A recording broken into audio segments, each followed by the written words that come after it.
അരുവിക്കര നിയോജക മണ്ഡലത്തിലെ LDF സ്ഥാനാർത്ഥി G. സ്റ്റീഫൻ വോട്ട് രേഖപ്പെടുത്തി. രാവിലെ 7 മണിയോടുകൂടി തന്നെ അദ്ദേഹം കുളത്തുമ്മൽ ഹയർ സെക്കൻഡറി സ്കൂളിലെത്തി വോട്ട് രേഖപ്പെടുത്തുകയായിരുന്നു. LDFന് ഭരണ തുടർച്ച ഉണ്ടാകുമെന്നും LDF മികച്ച വിജയം നേടുമെന്നും അദ്ദേഹം പ്രതികരിച്ചു.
LDF ചരിത്ര വിജയം ഈ തെരഞ്ഞെടുപ്പിൽ നേടും.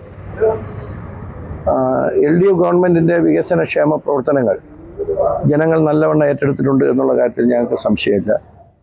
അതുകൊണ്ട് മികച്ച വിജയം സംസ്ഥാനത്ത് നേടും. കാട്ടാക്കട മണ്ഡലം മികച്ച വിജയം നേടും. അരുവിക്കര മണ്ഡലം മികച്ച വിജയം നേടും. കഴിഞ്ഞ പ്രാവശ്യത്തേക്കാൾ വലിയ ഭൂരിപക്ഷത്തിലായിരിക്കും ഇടതുപക്ഷം ഇപ്രാവശ്യം അധികാരത്തിൽ വരിക.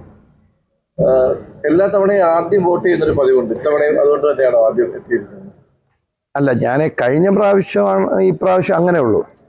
കാരണം അരുവിക്കര മണ്ഡലത്തിലെ സ്ഥാനാർത്ഥി എന്നുള്ള നിലയിൽ ഇവിടെ വോട്ട് രേഖപ്പെടുത്തിയതിന് ശേഷം അങ്ങോട്ട് മണ്ഡലത്തിലേക്കുള്ള ബൂത്തുകൾ സന്ദർശിക്കാൻ വേണ്ടി പോകാനുള്ളത് കൊണ്ടാണ് ആദ്യമായിട്ട് വോട്ട് രേഖപ്പെടുത്തുന്നത്.